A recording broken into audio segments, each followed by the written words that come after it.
અલગ અલગ બે બેઠકોનું આયોજન કરવામાં આવેલું, જેમાં સયાજીગંજ વિધાનસભાના વિસ્તારના ધારાસભ્ય શ્રી અને પૂર્વ મેયર શ્રી એવા કેયુરભાઈ રોકડિયા દ્વારા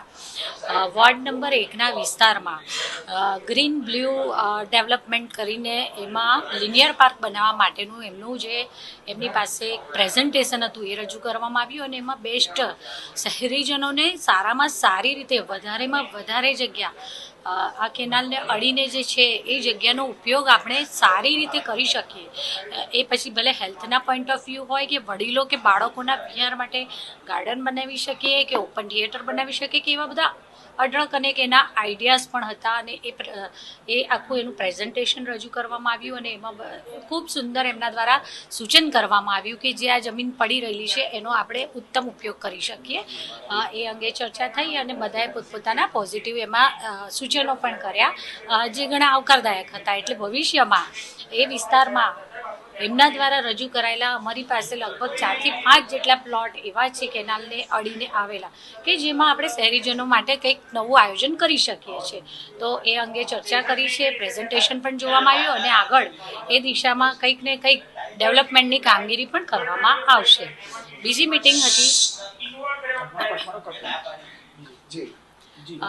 મિટિંગ હતી કોર્પોરેશનની. અમારે જે કોર્પોરેશનનો આપણે રાજકોટમાં જે અગ્નિકાંડ થયો ત્યારબાદ જે આપણે ફાયર એનઓસીથી માંડીને જે પણ ક્રાઇટેરિયા પ્રમાણે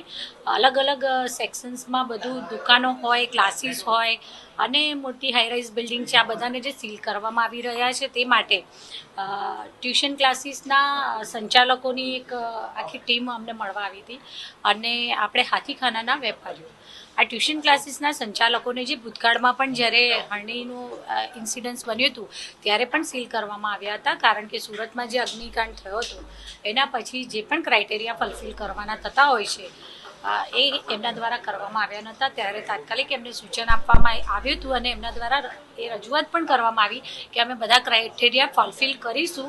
અને એવી બાહેધરી અપાયાના કારણે જે તે સમયે એમના ક્લાસીસ ખોલી દેવામાં આવ્યા હતા. પરંતુ અત્યારે જ્યારે રાજકોટનું આવો દુઃખદ કરુણાંતિકા સર્જાઈ છે ત્યારે વડોદરા શહેરના નાગરિકો પણ, કારણ કે વડોદરા પણ આપણું પરિવાર છે અને વડોદરા મહાનગરપાલિકા સતત ચિંતિત છે. વડોદરા શહેરના નાગરિકો હોય, બાળકો હોય કે દરેકના માટે એની સેફટી માટે આપણે પગલાં લેવા અને એના માટે થઈ અને વડોદરા મહાનગરપાલિકા દ્વારા છેલ્લા કેટલાક દિવસથી સીલ કરવામાં આવી રહ્યા છે અને આ જે ફાયર એનઓસી હોય, બીયુ સર્ટિફિકેટ હોય કે પછી હાઈરાઇઝ બિલ્ડિંગ છે અને જે પાર્કિંગ માટે જે પણ ક્રાઇટેરિયા ફિક્સ કરવામાં આવ્યા છે આ બધાનું ફુલફિલમેન્ટ થાય એટલે ક્લાસીસને જે પણ વસ્તુ જે પણ સીલ કરવામાં આવી છે એ બધું ખોલવામાં પણ આવી રહ્યું છે. એટલે એવું નથી કે માત્ર સીલ કરવામાં આવે છે, જેટલા ક્રાઇટેરિયા ફુલફિલમેન્ટના એમના દ્વારા પુરાવા રજૂ કરવામાં આવે છે તાત્કાલિક ખોલી દેવામાં પણ આવે છે, જેથી કરીને શહેરીજનોની સુરક્ષાને પ્રાધાન્ય આપી શકે. અને જે ક્લાસીસના સંચાલકો મળી ગયા એમને પણ સાંભળવામાં આવ્યા છે. એમને જે 1-2 તકલીફ હતી એના માટે અધિકારીઓની ટીમ એમને કન્વિન્સ પણ કરશે, ક્યાં કોઈ પ્રોબ્લેમ છે તો એમને સમજાવવામાં આવશે અને પછી એ પુરાવા એમના દ્વારા રજૂ કરવામાં આવશે એટલે એમના ક્લાસીસ પણ ખોલી દેવામાં આવશે. હા, પણ ફાયર સેફટી માટેના જે પણ ક્રાઇટેરિયા છે એ બધા ફુલફિલ થવા જોઈશે. અમારા સન્માનીય ધારાસભ્ય અને પૂર્વ મેયર શ્રી કેયુરભાઈ રોકડિયા દ્વારા એમના એરિયાના ડેવલપમેન્ટ, ખાસ કરીને ટીપી 13 વોર્ડ નંબર 1 કે વડોદરા શહેરનું જે બૃહદ ડેવલપમેન્ટ પ્લાનિંગ છે એમાં બ્લુ ગ્રીન વડોદરા અંતર્ગત કેનાલને સમાંતર લિનિયર પાર્ક બને એ માટે ટીપી 13માં જે લીમડાવનવાળો એરિયા છે ત્યાં આગળ પ્લોટ છે, એમાં કોઈ રમતગમતના સાધનો લાગે, રિક્રિએશનલ ફેસિલિટી લાગે, સ્ટ્રીટ ફર્નિચર લાગે, સાયકલ ટ્રેક બને, કોઈ કાફેટેરિયા બને, એ પ્રકારનું એક સારું ડેવલપમેન્ટ થાય અને લીમડાવનનું પણ પેરેલલી ડેવલપમેન્ટ થાય કે જેમાં ફેન્સિંગ થાય, સ્ટ્રીટ લાઇટ લાગે, સિક્યુરિટી હોય અને એ જગ્યા વાવરું છે, એમાં અસામાજિક તત્વો દ્વારા કોઈ ખરાબ પ્રવૃત્તિ ન થાય એ માટે એને પણ ડેવલપમેન્ટ કરવું જોઈએ. ઓલરેડી લીમડાવન વિકસિત છે એટલે એની નજીકમાં કોઈ આવી સારી ફેસિલિટી ઊભી થાય કે જેને પીપીપી ધોરણે અથવા બીઓટી ધોરણે અથવા કોર્પોરેશન બનાવી અને એને ભાડે આપીને કોર્પોરેશન પોતાની આવક પણ ઊભી કરી શકે અને એરિયાના નાગરિકો માટે સુવિધા ઊભી થાય. એવી જ રીતે કરોડિયા વિસ્તારમાં જે રેલવેનું ફાટક છે,